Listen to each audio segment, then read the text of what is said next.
बिस्मिल्लाहिर्रहमानिर्रहीम, अस्सलाम वालेकुम। खेलों की खबरों पर तबसरों और तजियों से स्कोर के एक और प्रोग्राम के साथ सैयद याह्या हुसैनी आपकी खिदमत में हाजिर है। पाकिस्तान क्रिकेट टीम का नया चीफ सेलेक्टर कौन होगा, अभी फ़िलहाल इसका थोड़ा इंतज़ार है, लेकिन पाकिस्तान क्रिकेट बोर्ड की मैनेजमेंट कमेटी के सरबराह नजम अजीज़ सेठी ने पाकिस्तान क्रिकेट बोर्ड की सिलेक्शन कमेटी के नए सरबराह के नाम का ऐलान कर दिया है। I am pleased to appoint Haroon Rashid as the chief selector. तो इसका जाहिर है आप लोग इसके ऊपर बड़ी देर से स्पेकुलेशन चल रही थी। जी हाँ, तो मैं कह रहा हूँ I am pleased to announce that Haroon Rashid sahab, जिनके साथ मैंने काफ़ी साल काम भी किया है, उनको मैंने अपॉइंट किया as chief selector going forward. और अब जाहिर है आप लोगों के पास बहुत से सवाल होंगे। मैंने इसलिए ये अनाउंसमेंट की है बिकॉज बहुत सी स्पेकुलेशन चल रही थी, बहुत स्पेकुलेशन चल रही थी। कोई कह रहा था फलाना आ रहा है, कोई कह रहा था फलाना आ रहा है, और हर कैंडिडेट जो है वो प्रमोशंस हो रही थी। तो मैंने कहा इसको ख़त्म करना चाहिए। और हालांकि अभी वक्त था हमारे पास, बट फिर क्योंकि आप लोगों की वजह से बड़ा प्रेशर था कि जी बताएं बताएं बताएं, तो फिर मैंने कहा ठीक है। तो दैट इज़ दी सिचुएशन।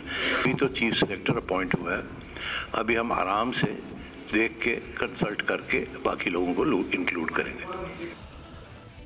तो नजम अजीज सेठी ने पाकिस्तान क्रिकेट बोर्ड की सिलेक्शन कमेटी के सरबराह के नाम का ऐलान करते ही उन तमाम क़यास आराइयों, उन तमाम अफवाहों को ख़त्म कर दिया जिसके मुताबिक पाकिस्तान क्रिकेट टीम के नए चीफ सेलेक्टर इंज़मामुल हक हो सकते थे, साबिक़ कप्तान विकेट कीपर मोइन ख़ान हो सकते थे, साबिक़ टेस्ट कप्तान विकेट कीपर राशिद लतीफ़ हो सकते थे, और जितने मुँह उतनी बातें, और हर रोज़ एक नया नाम सामने आ रहा था। नजम अजीज सेठी से प्रेस कॉन्फ्रेंस में एक सवाल ये भी हुआ कि हारून रशीद साहब तो मैनेजमेंट कमेटी के सरबराह हैं, तो क्या ये कॉन्फ्लिक्ट ऑफ इंटरेस्ट नहीं होगा? तो उस पर नजम अजीज सेठी साहब का कहना था कि जैसे ही हारून रशीद साहब चीफ सेलेक्टर तैनात हुए हैं वो मैनेजमेंट कमेटी से मुस्ताफ़ी हो जाएंगे। वो भी इंटरिम कमेटी की आपकी मैनेजमेंट कमेटी है, उसी के मेंबर थे, अब फिर वो हारून रशीद भी मेंबर है, तो ये कन्फ्लिक्ट ऑफ इंटरेस्ट नहीं है हारून रशीद का? जी, Haroon Rashid sahab has today resigned from the management committee. ये साल बड़ा अहम है क्योंकि इस साल भारत आईसीसी वर्ल्ड कप 2023 की मेज़बानी करेगा, और हारून रशीद जो पहली बार पाकिस्तान क्रिकेट बोर्ड में कोई ज़िम्मेदारी अदा नहीं कर रहे, इससे पहले भी मुख्तलिफ़ ओहदों पर पाकिस्तान क्रिकेट बोर्ड के लिए ज़िम्मेदारियां अदा करते रहे हैं। तो अब देखना यह है कि इस नए चैलेंज को, इस नए टास्क को वो किस तरह फुलफ़िल करते हैं। आज गुफ्तगू के लिए हमारे साथ मौजूद है पाकिस्तान क्रिकेट बोर्ड की सिलेक्शन कमेटी के सरबराह, पाकिस्तान के लिए 1977 से 1983 के अरसे में 23 टेस्ट 12 एक रोज़ा मैच खेलने वाले हारून रशीद साहब वीडियो लिंक पर खुशामदीद कहेंगे हारून रशीद साहब आपको। और हारून रशीद साहब, पहला सवाल मैं आपसे ये करना चाहूँगा कि आपके जो दोस्त हैं, आपके जो खैर ख्वाह हैं, वो आपके सिलेक्शन के ऊपर अंगुश्ते बदंदा हैं, हैरान हैं, परेशान हैं, और वो ये जानना चाहते हैं कि हारून रशीद साहब के पास ऐसी क्या गीदड़ सिंगी है कि हर बार हारून रशीद साहब जो है वो क्रिकेट बोर्ड में कोई ना कोई सीट हासिल कर ही लेते हैं। अस्सलाम वालेकुम। सबसे पहले तो आपका शुक्रिया, आपने मुझे अपने प्रोग्राम में बुलाया। मैं ये फील करता हूँ कि इस चीज़ के ऊपर मैं क्या जवाब दूँ आपको। आई थिंक इतना अरसा हो गया है मैंने पाकिस्तान क्रिकेट बोर्ड के लिए मुख्तलिफ ओहदों पर काम किया और उसके रिजल्ट्स भी दिए। सो ऑब्वियसली हर एक की अपनी अपनी राय है, आरा है, उसके हिसाब से जिस तरह बात करना चाहते हैं वो करें। लेकिन मैं तो शुक्रिया अदा करना चाहूँगा नजम सेठी साहब का भी, जिन्होंने मुझे बहुत ही इंपॉर्टेंट टास्क दिया। इससे पहले भी मैंने बहुत ज़्यादा इस किस्म के काम किए, जूनियर सिलेक्शन कमेटी में भी और सीनियर सिलेक्शन कमेटी में भी। मुझे अभी तक तो अनाउंसमेंट की हुई है, अभी तक मुझे पॉलिसी गाइडलाइंस या अभी तक चेयरमैन साहब के साथ मेरी एज सच कोई तफसीली मुलाकात नहीं हुई है, तो मैं इसके ऊपर ज़्यादा कमेंट नहीं कर सकता। बाकी जो हर एक की राय है उनका अपना हक है, जिस तरीके से वो कहना चाहते हैं वो कहें, मुझे इस पर तो कोई एतराज़ नहीं। एक आम तासुर ये हारून रशीद साहब आपके बारे में कि आप ज़्यादा तसादुम की तरफ नहीं जाते, अपने काम से काम रखते हैं, और आप जो हैं वो खामोशी से अपना काम करने पर जो है वो ज़्यादा फोकस रखते हैं, और शायद यही वजह है कि आप जो हैं वो नजम अजीज सेठी साहब की गुड बुक में। देखिए, ये मैं तो अपने पॉइंट ऑफ व्यू से तो कुछ नहीं कह सकता, इसलिए कि जो भी मेरे बॉसेस रहे हैं उनको पता है कि मैं किस अंदाज में काम करता हूँ। एक पब्लिक परसेप्शन जो बन जाती है वो बना लेते हैं, लेकिन जहाँ तक मैं ये फील करता हूँ कि मैं जितना भी ऑनेस्टी के साथ और सिंसेरिटी के साथ काम करूं और इनफैक्ट अपने बॉसेस को मैं वो सारी चीज़ें जो है प्लसेस और माइनसेस बताता हूं और उसके बाद मैं अपना काम करता हूं। ऑब्वियसली मेरी हमेशा से ये अप्रोच रही है कि मैं बहुत ज़्यादा, आपने देखा होगा कि मैं मीडिया पे भी बहुत ज़्यादा नहीं आता, मैं बहुत ज़्यादा अपनी चीज़ें जो है पेश पे नहीं करता। हालांकि अगर आप उठाकर देखें तो जब से मैंने पाकिस्तान क्रिकेट बोर्ड के लिए काम किया है तो उसमें बहुत सारी आउटस्टैंडिंग अचीवमेंट्स हैं जिसका मैं इतना ज़्यादा बोस्ट नहीं करता। सो एनीवे, ये हर एक का अपना वो है। ये तो हमारे बॉसेस अगर वो समझते हैं कि मैं उनकी मुताबिक, जैसे कि वो उन्होंने अपनी गाइडलाइंस वो दी भी होती है पॉलिसी, क्योंकि जब आप किसी ऑर्गेनाइजेशन में काम करते हैं तो आप किसी पॉलिसी गाइडलाइंस के तहत उस ऑर्गेनाइजेशन की उसके मुताबिक उसके अंदर रहते हुए काम करते हैं। चेयरमैन की अपनी अलग उनकी अथॉरिटीज़ होती हैं, चीफ सेलेक्टर की अपनी होती हैं, हेड कोच की अलग होती हैं, कैप्टन की अलग होती हैं। तो इसी मुनासबत से सामने रखते हुए मेरी कोशिश यही होती है कि कोऑर्डिनेटेड एफर्ट हो, क्योंकि मैं ये फील करता हूँ कि जब तक टीम एफर्ट नहीं होंगे उस वक्त तक आपके रिजल्ट्स नहीं आएंगे। अननेसेसरी बिकरिंग होती है, आप एक दूसरे से लड़के मीटिंगों से उठ के चले जाते हैं, इस तरह की चीज़ें होती हैं। तो मेरी ज़्यादातर कोशिश यही थी कि वहीं बैठकर अपने पॉइंट ऑफ व्यू पेश करें, दूसरे का पॉइंट ऑफ व्यू लें, जो अच्छे पॉइंट्स से निकल के एक अच्छा रिजल्ट निकलता है उसको लेकर आगे चलें। ठीक हो गया हारून रशीद साहब, लेकिन मैं ज़ाती तौर पर आपसे ये जानना चाहूँगा कि क्रिकेट बोर्ड में ये आपकी पहली इनिंग नहीं है। आप डायरेक्टर डोमेस्टिक रहे, आप सिलेक्शन कमेटी के सरबराह रहे, आप पाकिस्तान क्रिकेट बोर्ड की मुख्तलिफ़ कमेटियों को माजी में हेड कर चुके हैं, तो आपको नहीं लगता कि थोड़ा चैलेंजिंग टास्क है? और माजी में भी आप चीफ सेलेक्टर रहे हैं, माजी में भी आपने फ़ैसले किए हैं, तो इस बार क्या नया करेंगे आप? देखिए, ये इसमें सबसे बड़ी इंपॉर्टेंट चीज़ है, इसमें तो कोई शक नहीं है कि ये चैलेंजिंग टास्क होता है। इसमें आपको बहुत ज़्यादा चैलेंजेस होते हैं, क्योंकि इस वक्त पाकिस्तान में क्रिकेट एक पैशन है। हर बंदा जो है ना वो क्रिकेट का एक्सपर्ट है, चाहे वो मीडिया में बैठे हुए हों, चाहे वो आम सड़क पे चलने वाले लोग हों, वेंडर्स हों। मैं जितना भी कहीं जाता हूं तो वो अपनी अपनी ज़रूर आरा पेश कर देंगे, जी इसको खिलाएं या इसको नहीं खिलाना चाहिए था या फलाने को टीम में होना चाहिए था। तो हर एक की जो अपनी अपनी एक राय उन्होंने बनाई हुई होती है, उसके मुताबिक वो समझते हैं कि हम भी क्रिकेट एक्सपर्ट है और हम जो कहते हैं वो ठीक कह रहे हैं। लेकिन जब आप चीफ सेलेक्टर बनते हैं तो आपके सामने एक पाकिस्तान टीम होती है जिसको आपने फ्यूचर में देखना है कि उसको कहां से जाके कहां पर उनको खड़ा करना है और आपके पास अवेलेबल रिसोर्सेज क्या हैं। और ये भी कोई ज़रूरी नहीं है कि अगर देखें ना, अगर 20 परफॉर्मर्स हैं तो 20 के 20 परफॉर्मर्स तो जो है वो 11 में नहीं आ सकते। तो आपको अकॉर्डिंग टू द कंडीशंस, आप किस मुल्क में जा रहे हैं, वहाँ की प्लेइंग कंडीशंस कैसी होंगी, उसमें रिक्वायरमेंट क्या क्या होंगी और किस तरीके से आपका कॉम्बिनेशन बनेगा, तो ये सारी चीज़ें रखते हुए कि अच्छे प्लेयर्स को आपको बाहर भी रखना पड़ता है। और प्रॉब्लम वही होती है कि जैसे ही वो प्लेयर जिसने डोमेस्टिक में परफॉर्म किया हुआ हो या इंटरनेशनल क्रिकेट में परफॉर्म किया हो और इस पर्टिकुलर कंडीशन में वो इसका अहल ना हो, जब उसको आप बाहर करते हैं तो अननेसेसरी प्रेशर आता है। दूसरी चीज़ होती है रिजल्ट्स। जैसे ही रिजल्ट्स आने शुरू होते हैं और टीमें हारना शुरू हो जाती हैं तो उससे यह है कि सारा का सारा प्रेशर जो है वो सिलेक्शन कमेटी के ऊपर आ जाता है। तो मैं फील करता हूँ कि ये चीज़ें तो हैं और ये चैलेंजेस तो रहेंगे, लेकिन कोशिश यही होगी कि देखें, होता यह 2-3 चीज़ें। सिलेक्शन कमेटी जब वो काम कर रही होती है तो पाकिस्तान के आइंदा से 2 से 3 सालों में देख रही होती है कि पाकिस्तान की टीम कैसे तैयार होगी। जो टीम मैनेजमेंट होती है उसका पूरे का पूरा एम्फोसिस ये होता है कि इस वक्त ऑन द ग्राउंड हमारे सामने जो टीमें हैं, हमने उनके सामने किस किस्म की कारकर्दगी करनी है और हमने मैचेस को जीतना है। तो उनकी एक स्पेसिफिक सोच होती है, वेयरएज क्रिकेटिंग जो सिलेक्शन कमेटी होती है उसकी एक ब्रॉडर सोच होती है। तो आई थिंक इसको किसी तरीके से जब इंशाल्लाह अगर कोई भी जब ये आगे सिचुएशन होती है तो मैं बावर कराने की कोशिश करूंगा टीम मैनेजमेंट को कि हम दोनों ने मिलके, एक तो ये कि करंट टीम को लेके चलना है, उसके साथ साथ हमने मुस्तकबिल भी देखना है कि पाकिस्तान की टीम का मुस्तकबिल कैसे बनेगा। हारून रशीद साहब, 2016 में आप पाकिस्तान क्रिकेट बोर्ड की सिलेक्शन कमेटी के सरबराह थे और वो टीम इंडिया में ICC वर्ल्ड T20 में डिलीवर नहीं कर सकी थी। उसके बाद आपके जाने के बाद पाकिस्तान क्रिकेट बोर्ड की सिलेक्शन कमेटी के सरबराह इंज़मामुल हक बने, मिसबाहुल हक ने थोड़े अरसे के लिए चीफ सेलेक्टर की जिम्मेदारियां अदा की, फिर मोहम्मद वसीम इस ओहदे पर आए। तो मैं ये जानना चाहता हूँ कि ठीक है, क्रिकेट बोर्ड में आप नहीं थे, लेकिन क्रिकेट तो आपका ओढ़ना बिछोना है, आप चीज़ें देख रहे होंगे। क्या वो काम कर रहे थे इंज़माम, मिसबाह या वसीम, जो एक क्रिकेटर की हैसियत से आपको लगता है कि आप जब आप चीफ सेलेक्टर के ओहदे पर आए हैं कुछ अलग करना चाहेंगे? देखिए, मैं उनके बारे में तो इसलिए कोई राय इसलिए नहीं दे सकता कि देखें, जो भी सिलेक्शन कमेटी का चेयरमैन बनता है ना, तो अपने पॉइंट ऑफ व्यू से अपना एक लाया अमल तैयार करता है, उसका एक अपना विजन होता है और उसने उसको किस तरीके से लेके चलना होता है। उसके बाद होता है कि रिजल्ट्स ये बातें बताते हैं कि जी जो विजन था वो ठीक था या नहीं था, क्या टीम कॉम्बिनेशन के साथ, टीम मैनेजमेंट के साथ जो कोऑर्डिनेशन थी वो ठीक थी या नहीं थी, फ्यूचरिस्टिक अप्रोच थी या नहीं थी। तो इसके ऊपर मैं ये फील करता हूँ कि जो भी क्रिकेटर आएगा वो अपने तौर के ऊपर उसको बड़ी अच्छे तरीके से उसकी जिम्मेदारी को निभाने की कोशिश करता है। अब रिजल्ट्स आपको पता है कि दुनिया की जो दूसरी टीमें हैं वो हारने तो नहीं आती ना, वो भी तो आती हैं इसलिए कि मुकाबला करने के लिए अपनी पाकिस्तान की टीम के खिलाफ। तो मसला सिर्फ ये होता है कि पाकिस्तान की टीम जब भी किसी मुकाबले में उतरती है तो बस पूरी की पूरी सोच यही है कि जी ये टीम अब बन गई है, इसने जाके दूसरी टीम को हरा देना है। इस चीज़ को कोई नहीं सोचता कि वो टीम भी तो मुकाबला करने आई है। क्योंकि एक अच्छे कॉन्टेस्ट में अगर आप देखें, जो हालिया सीरीज भी हुए, जैसे आपने कहा, मैं बिल्कुल मॉनिटर कर रहा था, आप देखेंगे गलतियां किसने ज्यादा की। इनफैक्ट पाकिस्तान टेस्ट सीरीज में भी बहुत सारी जगहों पर पाकिस्तान मैचेस जीत सकता था।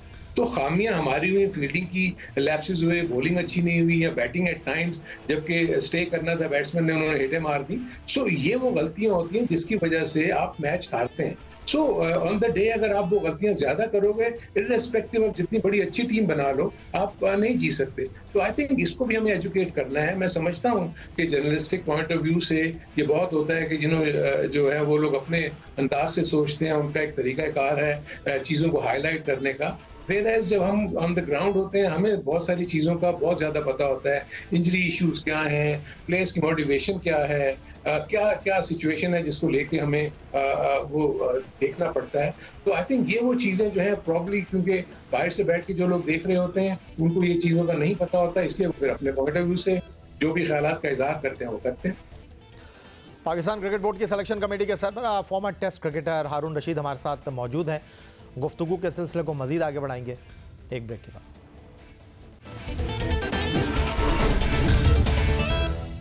तो हारून रशीद साहब, मैं आपसे ये जानना चाहूँगा कि आपने शाहिद आफरीदी के साथ काम किया इसी क्रिकेट बोर्ड के अंडर अम्ब्रेला, और शाहिद आफरीदी साहब ने जो है वो सिर्फ सिलेक्शन नहीं की बल्कि 11 रुकनी टीम में भी वो जनाब अपना किरदार अदा कर रहे थे। तो आपने जिस तरह कहा कि अभी आप अपॉइंट हुए हैं, चेयरमैन से बात करेंगे, SOPs पर बात करेंगे, तो क्या आप ये ख्वाहिश रखते हैं कि जो इख्तियारात शाहिद आफरीदी साहब को दिए गए थे, क्योंकि हमारे पास होता ही है कि जी चीफ़ सेलेक्टर जो है वो डमी चीफ़ सेलेक्टर है, क्योंकि वो सिर्फ स्क्वाड अनाउंस करने के बाद साइड में हो जाता है, फिर टीम कुछ और खेल रही होती है, उस पर लोग सवालात उठाते हैं। तो आपको लगता है कि ये बड़ा इंपॉर्टेंट था कि चीफ सेलेक्टर को 11 रुकनी टीम में भी इख्तियार होना चाहिए, और आप इस पर बात करेंगे? चलिए, इसको भी मैं थोड़ा सा ट्रेडिशनली आपको क्लियर कर दूं। दो चीज़ें होती हैं। देखें, जब भी होम सीरीज होती है ना, तो जो सिलेक्शन कमेटी होती है वो पार्ट होती है to select the playing 11, because आप होम सीरीज कर रहे होते हैं, आप हर जगह पे मौजूद होते हैं। जब आप पाकिस्तान से बाहर, लेकिन मैं माजरत के साथ आपसे पिछली सिलेक्शन कमेटी की बात कर लूं, वसीम साहब के पास ये इख्तियारात नहीं थे। सिलेक्शन कमेटी की बात नहीं है, मैं थोड़ा सा ये बता दूं ताकि उसके बाद ताकि व्यूअर्स को भी पता लग जाए।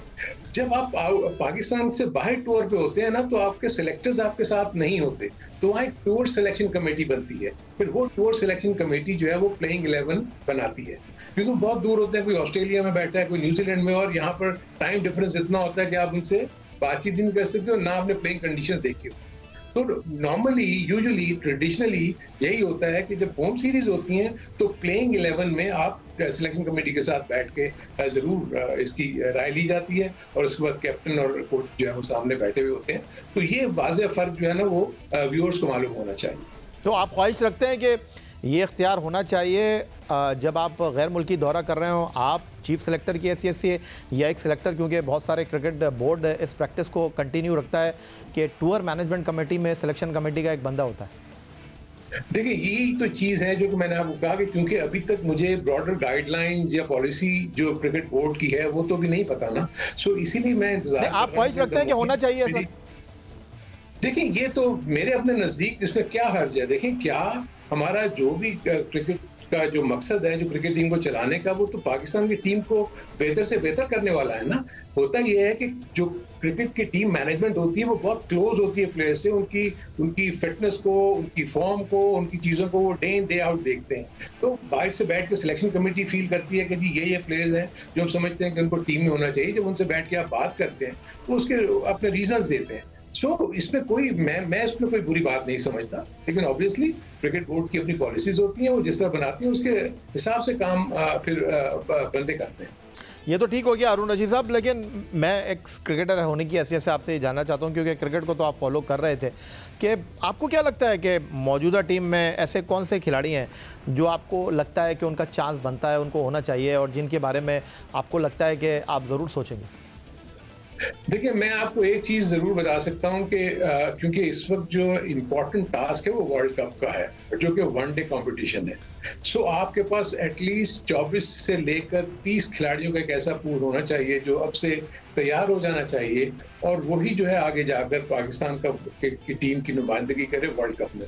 बहुत ज्यादा चॉप एंड चेंजेस जो है ना, वो इसलिए कि देखें नए खिलाड़ी को आने में बहुत इश्यूज हैं कि उनको इतना वक्त नहीं मिलता। आपके पास हार्डली 8 या ज्यादा से ज्यादा 11 वनडे से, जिसमें 3 तो ऑलरेडी हो गए हैं। सो आपके पास वनडे के मैचेस बहुत कम है टीम को तैयार करने के लिए वर्ल्ड कप के लिए। सो मेरे अपने नजदीक एक अच्छा पूल जो कि ऑलरेडी जो एग्जिस्टिंग टीम है, और उसके साथ साथ हम देखते हैं कि उसके जो फ्रिंच प्लेयर्स हैं उनको मिला के एक अच्छा सा पूल बना के उनकी अच्छी सी ट्रेनिंग करवाई जाए, और जहां जहां मौका मिले प्लेयर्स को इंडक्ट करने के बाद देखेंगे कौन सा अच्छा बेहतर कॉम्बिनेशन बन सकता है। तो अरुण रशीद साहब, अगर हम पिछली सिलेक्शन कमेटी की बात करें, एक चीज़ जो उसमें खासी ममासलत रखती थी, जो खिलाड़ी वाइट बॉल खेल रहे हैं वही रेड बॉल भी खेल रहे हैं। फिर नताइज जब ऊपर नीचे हुए तो कहा यह गया कि जी हमारे पास रेड बॉल की टीम तैयार नहीं है। तो आप ये राय रखते हैं कि आपकी रेड बॉल की टीम अलग होनी चाहिए, वाइट बॉल की टीम अलग होनी चाहिए? देखिए, ये सब डिपेंड करता है कि आपके पास जो पूल ऑफ प्लेयर्स है वो कितना है, और उसमें लॉन्गर वर्जन के प्लेयर्स कितने हैं, शॉर्टर वर्जन में कितने फिट हो सकते हैं, वाइट बॉल क्रिकेट के लिए आपके पास क्या पूल है।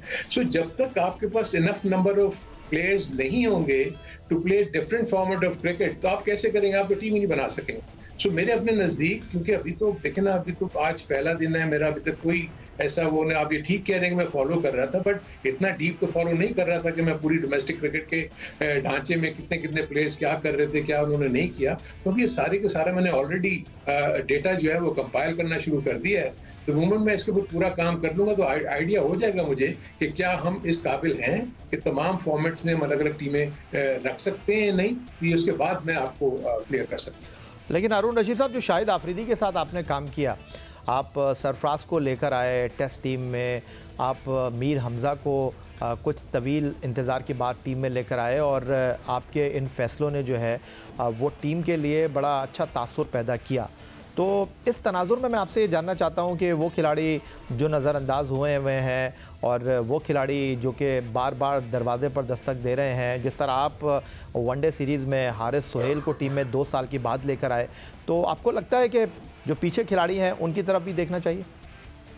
देखिए, एक चीज तो मैं जरूर क्लियर करना चाहता हूं कि मेरे लिए तमाम वो खिलाड़ी, यानी मेरी सिलेक्शन कमेटी के लिए या पाकिस्तान की फॉर दैट मैटर जितने भी करता धरता जो भी हैं, चाहे चेयरमैन भी हो, सबकी सोच तो यही होगी कि तमाम खिलाड़ियों को इक्वल मौके मिले जाए। अब जो सिलसिले आप जो बात कर रहे हैं उसमें होता यही है कि आपने अगर देखा कि कोई प्लेयर अगर बहुत ही मुसलसल परफॉर्म कर रहा है और वो मुसलसल नज़रअंदाज हो रहा है तो उसको क्यों मौका ना दिया जाए। तो यही था कि प्रीवियस कमेटी में जिसमें शाहिद आफरीदी हेड कर रहे थे, हमारी कोशिश यही थी कि और आए देखेंगे उसके अच्छे रिजल्ट्स आए। मकसद तो हमारा यही है ना कि जितने भी परफॉर्मर्स हैं अगर वो फिट इन हो सकते हैं किसी भी फॉर्मेट में और वो अच्छा कर रहे हैं, इंटरनेशनल एक्सपोजर उनका है, तो और आप देखेंगे उसके रिजल्ट्स तो अच्छे ही आए। तो मैं भी ये उम्मीद करता हूं कि तमाम प्लेयर्स बिल्कुल रेस्ट अश्योर्ड रहें कि जो भी अच्छा परफॉर्म कर रहा है वो निगलेक्ट नहीं होगा। लेकिन ये जरूरी नहीं है कि अगर हम सिचुएशन को देखते हुए, सर्टेन कंडीशंस को देखते हुए उनको हम 16 में रख सकें, हम 11 में डाल सकें, लेकिन डेफिनेटली वो आपकी सोच में होंगे। जहां जहां मौके मिलेंगे डेफिनेटली ऐसे प्लेयर्स को जरूर आजमाया जाए। हारून रशीद साहब, 2016 में आप पाकिस्तान क्रिकेट बोर्ड की सिलेक्शन कमेटी के सरबराह थे, और अब एक बार फिर 6 साल के बाद आपको ये मनसब मिला है। तब्दीलियाँ आई हैं। अगर हम इंग्लैंड की बात करें तो उनकी वाइट बॉल टीम के कप्तान अलग हैं, रेड बॉल टीम के कप्तान अलग हैं। फिर पड़ोसी मुल्क भारत की बात करें तो वहाँ पर भी कुछ ऐसा ही मामला है। तो अब पाकिस्तान क्रिकेट में भी यही हवा चल रही है कि जी 3 फॉर्मेट के 3 कप्तान होने चाहिए एक टेस्ट क्रिकेटर होने की हैसियत से, और बतौर चीफ सिलेक्टर आप इस पर क्या राय रखते हैं? देखिए, मेरे अपने नज़दीक तो देखना ही होगा। सबसे पहली चीज़ तो यह है कि आपको ये देखें कि क्या आपके पास जो अवेलेबल रिसोर्सेज हैं उसमें कितना पोटेंशियल है कि जो आगे जाके फ्यूचर लीडरशिप जो है वो उसका रोल वो प्ले कर सकते हैं। सो अगर आपके पास एक लिमिटेड पूल है तो आप कैसे ये एक्सपेक्ट करते हैं कि आप बहुत सारी चीजें वो करेंगे। लेकिन इस चीज को देखते हुए कि अगर जहाँ जरूरी बनता है, क्योंकि बहुत ज्यादा प्रेशर जो है टाइम्स सबके ऊपर आ जाता है, इसको हम जरा थोड़ा सा देखेंगे और आगे चल के अब तक हम कोई चीज मनसब संभालेंगे नहीं तो हमें आइडिया नहीं होगा। मैं ये जानना चाह रहा हूँ हारून रशीद साहब, क्योंकि एक आम तासुर यही है कि मौजूदा क्रिकेट बोर्ड ये ख्वाहिश रखता है कि 3 फॉर्मेट के 3 कप्तान होने चाहिए, या कम से कम वाइट बॉल का अलग कप्तान होना चाहिए, रेड बॉल का अलग कप्तान होना चाहिए। तो ऐसी सिचुएशन में मैं आपको बताऊं कि अभी देखें ना, ये फिर भी प्री मेच्योर है ना। मैंने यही कहा कि अभी तक तो हमारी कोई ऐसी चीज जो है ना डिस्कशन में आई ना कुछ। जब तक मैं कोई एक प्रीलिमिनरी मीटिंग नहीं कर लूंगा, एक इनिशियल मीटिंग मेरी नहीं होगी चेयरमैन से, तो बहुत सारी चीजें जो है ना वो सिर्फ अफवाह का ही शिकार रहेंगी। ऑब्वियसली लोग स्पेकुलेट करते रहेंगे, वो करते रहे, लेकिन मेरे अपने नजदीक जब तक मैं पूरी एक अच्छी मीटिंग नहीं कर लेता चेयरमैन साहब से, उसके बाद तक मैं कोई चीज कॉमेंट कर नहीं। ठीक, आप वजह फरमा रहे हैं, लेकिन अगर ये होता है ऐसा मुस्तकबिल करीब में, तो एज ए चीफ सेलेक्टर आपके लिए डील करना आसान होगा या चैलेंज होगा? नहीं, आई थिंक देखें, फिर तो ये है कि हर एक को अपनी रिस्पॉन्सिबिलिटी को समझ के ही मुझसे डील करेंगे ना सिलेक्शन कमेटी, और फिर वो सारी की सारी टीम, सारे के सारे जो भी अगर डिफरेंट, एक्चुअली ये सिर्फ हमारे मुल्क में तो नहीं, बाहर के मुल्कों में तो इसको अपनाना शुरू कर दिया। वहाँ के डिफरेंट फॉर्मेट के डिफरेंट कैप्टन हैं। सो अगर वही इंटरनेशनल फोरम पे वो चीज़ इस्तेमाल हो रही है, तो अगर डोमेस्टिक क्रिकेट में या पाकिस्तान की क्रिकेट में भी वो चीज़ का इंट्रोडक्शन हो सकता है, तो उसमें तो कोई नई चीज़ तो नहीं होगी। ये चीज़ तो वही होगी कि जो इंटरनेशनली इम्प्लीमेंट हो रही है। अच्छा, हारून रशीद साहब, चेयरमैन क्रिकेट बोर्ड नजम अजीज सेठी साहब कहते हैं कि जो हमारे फॉर्मर क्रिकेटर्स हैं उनके बड़े मसाइल हैं। अगर उनको कोच आप बनाते हैं तो दोस्ती यारी का कल्चर है, पसंद नापसंद का मामला है। तो आप एज ए चीफ सेलेक्टर इस बात से इत्तेफाक करते हैं कि अपने कोच से डील करना थोड़ा टिपिकल होता है, या गैर मुल्की कोच को समझाना आसान होता है? देखिए, ये भी मैं समझता हूँ कि परसेप्शन है। होता क्या है, देखिए, अगर आपने किसी के साथ काम किया हुआ हो और उसकी सक्सेस स्टोरीज हो, अगर आप उठा के देखेंगे तो अगर जैसे कि मैं देखता हूँ कि नजम सेठी साहब का बहुत ज्यादा इंसार जो है वो फॉरेन कोचेस पे है, तो उसकी एक रीजन है, क्योंकि जब उन्होंने मिकी आर्थर को जब अपॉइंट किया तो उसके बाद आप सीरीज और उसकी कामयाबी भी तो देखें। यानी द थिंग इसके 7 नए प्लेयर्स चैंपियंस ट्रॉफी में जाते हैं जिनका डेब्यू होता है वहां पर, और वो आप चैंपियंस ट्रॉफी जीत लेते हैं। उसके बाद अब नंबर 1 पोजीशन पे आते हैं टेस्ट मैच की। So obviously as a head अगर मैं वहाँ बैठा हुआ हूँ और मुझे कोई चीज अच्छी डिलीवर करके दे रहा है, तो मैं क्यों नहीं उसके लिए जाऊंगा। सो मेरे अपने नजदीक आप अच्छी टीम लाने के लिए कोशिश ही करते हैं कि उन लोगों को जिन्होंने अच्छा काम किया हुआ है मेरे साथ, अपने साथ मिला कर चलें। सो आई थिंक इसमें कोई हर्ज भी नहीं है। जहां तक देखें, आप पाकिस्तानी क्रिकेटर्स की बात करते हैं, हर एक को मौका मिला, हर एक को मौके मिलते रहते हैं। अब आपने खुद ही कहा 6 साल के बाद अगर मैं दोबारा वापस आया, तो इसी तरह और बहुत सारे क्रिकेटर्स जो कोचेस के फराइज अंजाम दे रहे हैं, किसी और स्टेज पे जाके उनका इस्तेमाल हो सकता है, उनको दूसरी जगह भी उनके लिए है जहाँ पर वो इस्तेमाल हो सकते हैं। सो मेरे अपने नजदीक ये हर एक की अपनी राय है, सोच है, उसके मुताबिक वो चलते हैं। और जाते जाते हारून रशीद साहब ये बता दीजिए कि जो हम बात करते हैं रोटेशन पॉलिसी की, और हालिया अरसे में आपने देखा होगा कि बड़े इवेंट में हमारी टीम को फिटनेस मसाइल का खासा सामना करना पड़ा है। तो आपके पास अभी 10 महीने हैं, इस साल के आखिर में भारत आईसीसी वर्ल्ड कप की मेज़बानी करेगा, तो ये चीज़ आपके भी नज़र में होगी कि प्लेयर तो आपके पास बेहतरीन है, लेकिन होता यह है कि हम उनको हर फॉर्मेट में खिलाकर जो है उनको इतना थका देते हैं कि बड़े इवेंट से पहले उनके अंदर या तो एनर्जी नहीं रहती या वो फटीग का शिकार हो जाते हैं। तो ये चीज़ आपके जो है वो नॉलेज में है, इस चीज़ पर आप काम करेंगे कि जी वर्ल्ड कप से पहले अपने जो मेन प्लेयर हैं उनको कम से कम इस्तेमाल किया जाए ताकि वो तगड़े होकर वर्ल्ड कप खेलें? देखें, ये बहुत ही आपने बड़ा इंपॉर्टेंट सवाल किया है, और आई थिंक ये बहुत ज़रूरी भी है। देखिए, बहुत सारे इश्यूज आपको नहीं, तो पिछले 2 साल से पाकिस्तान नॉन स्टॉप क्रिकेट है, तो इसलिए जितना ज़्यादा आप प्लेयर्स के ऊपर बर्डन डालेंगे, उनकी मुसलसल अगर वो खेलते रहेंगे तीनों फॉर्मेट, तो जैसे कि आपने देखा कि इंजरीज के इशू हो जाते हैं। खुशकिस्मती ये से कि हमारे पास आगे सिर्फ 2 टेस्ट मैचेस हैं, बाकी सब वाइट बॉल क्रिकेट की आपकी फॉर्मेट है। सो इसीलिए जो भी मेरे जहन में प्लान्स हैं, जब तक अगर हेड कोच और जब कैप्टन सब सामने आएंगे, तो डेफिनेटली आपने जो ये बात की रोटेशन पॉलिसी, उसका रीजन ही यही है कि आपने बिफोर द वर्ल्ड कप अपने प्लेयर्स को फ्रेश रखना है। तो आपने उसको किस तरीके से इंटेलिजेंटली जो है उनका इस्तेमाल करना है, ये चीजें जो है वो फर्दर डिस्कस होंगी। और दूसरी चीज ये है कि एक और चीज जो मैं क्लियर करना चाहता हूँ, देखें, पाकिस्तान की टीम अगर खेलने जाएगी तो इस बात की कोई जमानत तो नहीं है कि वो हर मैच ही जीतेगी। अगर आप रोटेशन पॉलिसी में प्लेयर्स को अगर चेंज करेंगे तो हो सकता है आपको परफॉर्मेंस में उतार चढ़ाव नजर आए। तो इस चीज़ों के लिए मैं फील करता हूँ कि हम सबको तैयार रहना चाहिए। टीम अच्छा भी करेगी, जीतेगी भी, और अगर टीम बुरा करेगी तो हारेगी, इररिस्पेक्टिव कि उनके पास जितने भी अच्छे प्लेयर्स। लेकिन अरुण रशीद साहब, आपको जो चैलेंज है यहाँ पर वो ये है कि जो टीम के सर्टन प्लेयर हैं वो आराम नहीं करना चाहते।